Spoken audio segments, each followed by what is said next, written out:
Okay, gonna try to commentate and play 20 mode at the same time. This will not end poorly in this last heat. Oh my god. So this topic's gonna be absurdly repeated because I already have made a whole video kind of talking about all this, but essentially we're talking about the best thing and the worst thing about Five Nights at Freddy's 2 simultaneously. And in FNAF 1, they were two separate things. But in this game, I think I could combine them into one thing if I really wanted to. They look looking pretty good, I'm not gonna lie. Wait, what? Did you see that? I don't think I've ever seen that. Wait, so Mangle and Toy Bonnie were in the kill phase at the same time? What? I've never seen that. I have never seen that before. Bro, this game sucks. I'm over here defending the game and I'm just like, nah, bro, this game trash. I'll keep it real with you. Okay, what was I saying? Oh my goodness. I don't know, this topic was kind of already flimsy to start with. So I think the worst thing about FNAF 2 is pretty obviously its gameplay balance. There's not really a way to sneak around that. I feel like it's not even that far away from being good. It's just a couple of little things. Like the animatronics AI behavior for starters. That alone would kind of already vastly improve the gameplay. However, it would probably make it too easy. So that's kind of where you have a lot of discussion about, like, okay, what should FNAF 2's gameplay be? I couldn't entirely tell you. I know that there is a team that tried to quote-unquote fix it, sort of, but it wasn't fixing it. It was like making a new game. So, and I would say they only partially succeeded. It's called FNAF 2 Beta. It's more like a alternate universe FNAF 2, as opposed to a real FNAF 2 Beta, inspired by old-time, like, information that we know about what FNAF was like in the quote-unquote beta stages, but more so concepting a lot of things and kind of just rolling with that. My voice is kind of already giving out. And even their ideas, they were good, but I actually think they went too far in the opposite direction, because now there were so many mechanics that I don't think they actually solved the problem of FNAF 2. Because the problem of FNAF 2 is you don't actually have to watch the cameras. You're not incentivized to do so. There's only one useful camera. Now they kind of fixed this. They made a Foxy replacement, so where you did have to watch the cameras. But even then, I think it was a new made-up camera from the one we're seeing on screen.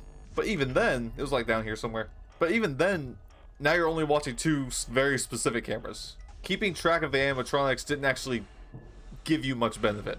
And then they brought old withered Freddy back and made it to where you had to watch him just like the first game, but he was really freaking buggy. Actually, no, he wasn't buggy, he was overtuned. He was so overtuned that it's pretty much impossible to win Night 6. I never even did it. So it's not that you can't expand FNAF 2's ideas, but I think you have to find a way to merge the animatronics behavior in a way that doesn't overcomplicate it. Giving each animatronic their own mechanic is not the answer. Also, even only keeping the mask for half of these guys is not the answer.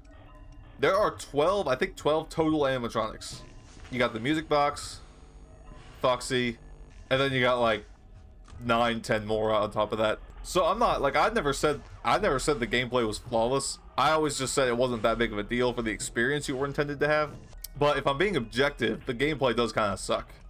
It's not like I don't care that much. It's not broken suck. I think having a mechanic where you had to hunt an animatronic, a specific one, like maybe the puppet, on the cameras, and maybe you had to shine the light at it.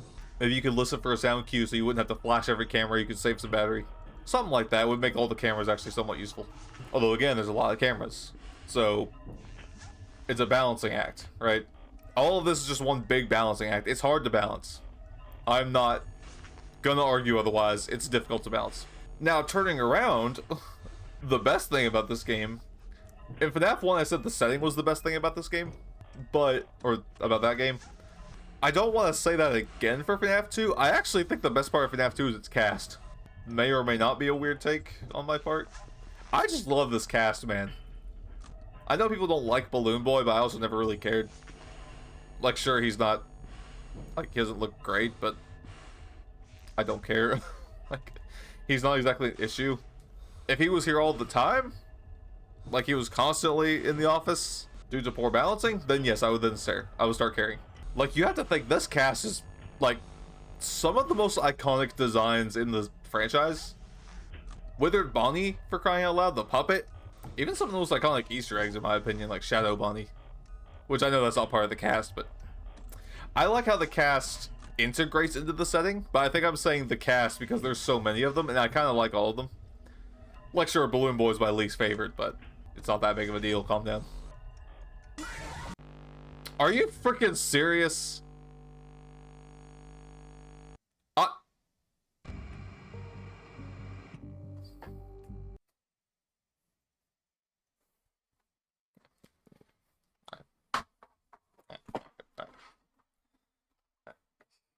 Someone said it sounded like Toy Freddy. And I don't know how to feel about that. Are they talking about the UCN version or the movie version? Because there is a massive difference between the Ultimate Custom Night version of Toy Freddy. Oh my god.